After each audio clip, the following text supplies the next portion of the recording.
What up, everybody? This is Jason, Zombie Collector, and I wanted to do a new video about some pickups I did. I went to a big music festival this past weekend, which I'm going to do a video about a band I got turned on to when I went to this festival.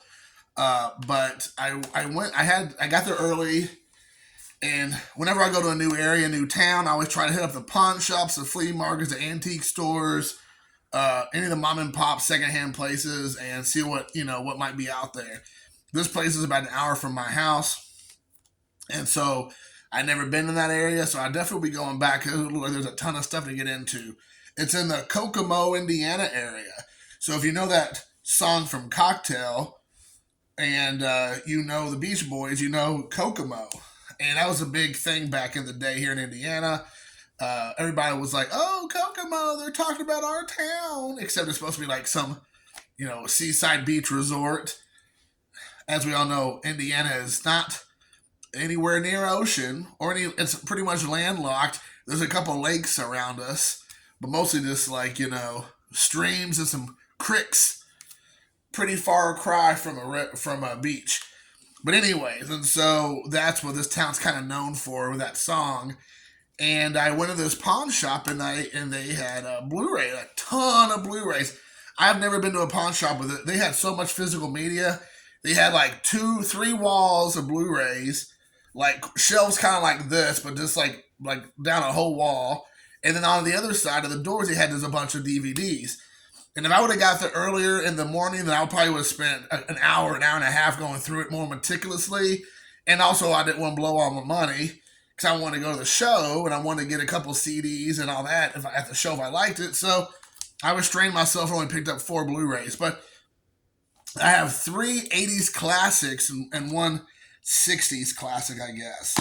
So the one thing they do, which if you know anything about physical media, when it's used, you want to be able to open up the product and make sure the discs are taken care of, if the inserts are in there, booklets, if anything's wrong with anything, make sure the correct discs in there. Well, this place seals them after they buy them. And there was a lady there, and she told me she wanted to be my best friend. She told me that she was special needs and that she had some mental health issues and everything, but she wanted to let me know that I was there and she was there to take care of me if I needed anything, and that she guaranteed all the Blu-rays came with all their stuff in them, all the discs were not mangled up. And I remember her just like this, we're like best friends by the end of the time. She's like, "Oh, you're just so nice, young man." I'm like, "Thank you, you're great too." But she was like giving me the lowdown on every section and what they were doing. It was a sweet, sweet lady. But when she just told me that, I was like, "Okay, you seem fine to me, but whatever you say, man." But anywho, so with that being said, I'll show you the movies. Each one of the Blu-rays are $3, no matter no matter what kind of Blu-ray it was, no matter if there's multiple discs, if it was a TV show, a series, it was just $3 per item. So the first one I picked up was The Three Amigos on Blu-ray, and as she promised, it did come with the booklet. So that was pretty cool. I was thinking when I looked on the back, it said it's supposed to come with a booklet, a 16-page booklet, and I was like, uh-oh, I bet it doesn't have it. And she did say she would open all of them up for me and then show me everything with inside the Blu-ray if I wanted to. And I go, "Ma'am, I trust you. I believe you. I'm not going to make you do that." So I got this, and lo and behold, the disc looked great, and the booklet was in there. But otherwise, this came out in, I want to say, 86, I want to say, and fantastic. A lot of great cultural appropriation in this movie. It's a fantastic film. Again, a movie that could not be made today. But you have Chevy Chase, Martin Short, and Steve Martin. Get me confused, the Martins. And great comedy. And they have a behind the scenes featurette or like an interview that they did with the guys. And you could tell, and this was back in the '80s when they filmed it, they did this like on set. And they were like very dismissive and could not be bothered with the interview. An interviewer. And it would just kind of felt awkward because they were just kind of just like, can we get on with it? I think at one point they said, "I need to go take a piss." It's like, what? So that was interesting. Next up was The Breakfast Club. And I watched this with a trivia track. I'd never watched it with a trivia track. And I wanted to watch it, and this just it's just the regular Blu-ray. There's none of these came with slip covers, and none of them came aside so far, except for the one with the booklet. So this had inserts on the inside. This one did not. The discs were clean, just like the lady said, which was very nice. So thank you, ma'am. I can't remember her name, but she was telling me her name every couple minutes. Like, don't forget it's Juanita.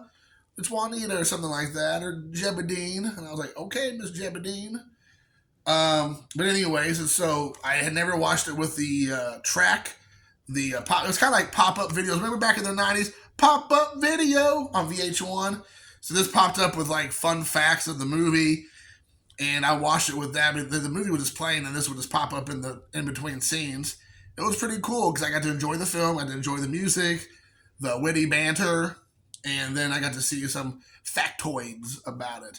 I mean, again, movies I'm showing today are things that everybody's seen, know all about, so I'm not discussing it. But I will tell you, if you all can leave comments below, do you think this movie would resonate with kids nowadays? I feel like this movie, unfortunately, is a thing of the past at this point. I have a teenage son. He's in high school. I could not see him and his friends, first of all, even watching this movie. Second, being able to relate with any of the characters. I feel like people's social media has changed the way we approach talking to people and having these kind of more deep conversations. Maybe I'm wrong, and of course I'm not. I'm not saying I am right. I'm just asking: do you think that young people today could relate, first of all, to these characters in a way that we could in the '90s and, of course, in the '80s? And even if they did, do you feel like they even would have the time or desire to sit down and watch a movie where you're pretty much just having people talk about their feelings and about their high school experience in one room, basically, for an hour and a half? I feel like that would probably be a hard sell. Next up, I haven't opened this one up yet, but I don't think anything special comes with it. Maybe I'm wrong. Is John Wayne and the Searchers. The reason I picked this up is, one, I don't have the Blu-ray. I think I have the DVD. I want to get the Blu-ray, and this one came with a new high-definition transfer, digital definition transfer, with restored VistaVision picture and audio elements, which is going to be awesome with my surround sound, with my sound bar and my speakers in the back. It has a new featurette it's called The Searchers Appreciation, a turning of the Earth with John Ford, John Wayne, and the Searchers, 1998 documentary narrated by John Milius, the director. That's cool. Introduction by John Wayne's son and Searchers co-star Patrick Wayne. So that's cool. A commentary by director John Ford's biographer Peter Bogdanovich.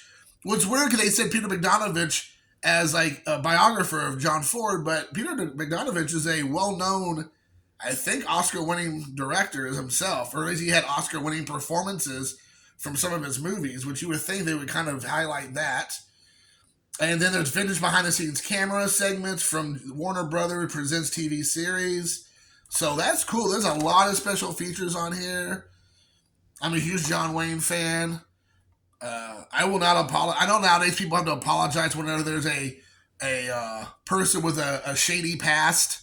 They always got to make a comment about, well, he's kind of been having some bad things about him mentioned over the years, or there's been news stories. It's like, look, I'm not apologizing. I like what I like. I can separate the artist from the artist from the allegations or whatever. I can separate all that stuff if I need to. I mean, there's some things I feel like it might be difficult, like Roman Polanski, for instance. That might be more difficult. But when you talk about somebody of his time being what that is, not that it's an excuse, but I'm not doing it every time I show a John Wayne movie. I need to apologize for being a John Wayne fan. It's just never going to happen. No one's forcing anyone to watch his movies. So anyways, with that being said, picked up The Searchers. And then last, but surely not least, was this Arrow video, which I was surprised to find in the armpit of Indiana. Weird Science, another John Hughes joint. It's a dirty little secret, but I'm gonna get close to tell you, I've never really seen this movie before. So I am sure I saw this when it first came out in like 80, whatever, was it 5, 84? I can't remember exactly when this came out. 85, which was what I thought. I am sure I saw it in the 80s at some point because it was, a VHS that we were buying as a family frequently, but I don't really remember it religiously. And so when I saw this for $3, Arrow Video, and I'm sure maybe there's a booklet in here, or maybe there's multiple discs. And I'm going to go ahead and open it up. Let's take a look. Let's take a gander here. I don't know. I'm sure I'm probably going to get all excited as this is going to be your normal run-of-the-mill Blu-ray, but let's take a look. What happens if I open this up and it's a DVD and that woman lied to me? Oh, Juanita. Oh, no. Okay. So it did have a insert in here, which is very cool. I did not. So that was cool. And the disc. And then the reversible cover, which I like the reversible cover more. So I'm going to actually switch this cover. So as you all, I like that cover better. So I am going to switch it to this cover. So let's do that real quick. Try to do that one-handed. Let me throw that trash on the ground. Throw it on the ground. Let's get this. Let's slip it in there. Let's get all flippy with it. All right. Does that look much better? Look at that. And then you see all the special features. I'm not going to go over all of it. And I guess this is old news for most of you all. I've already got this probably 10 years ago when it first came out, I'm sure. But anyways, picked this up for $3. All the Blu-rays were $3. So I wanted to pick this up. Wanted to go back and rewatch it because, again, I don't remember anything about it. I vaguely remember some of the plot points. But I've not watched it in 30 years, maybe more. So I'm very excited to watch this movie. So anyways, guys, let me know what you think, how I did. Please let me know below. Are these, if you think I did okay, $3 a pop on each one, if that's a good deal or not. And out of these movies, I had 3 80s movies with one, I think, 60s there with The Searchers. What was your favorite? And which one, if you've seen them, your thoughts. If you haven't seen them, if you have a little dirty little secret like me about the weird science, have you seen all these films? And if you haven't, maybe tell me your dirty little secret. Which one have you not watched before that might shock people? So until next time, guys, please like, share, subscribe, but most importantly, comment. That's what I like. I want to have that conversation with people below. I like having back and forth conversation as much as one can. And until next time, guys, thank you so much for watching. Peace.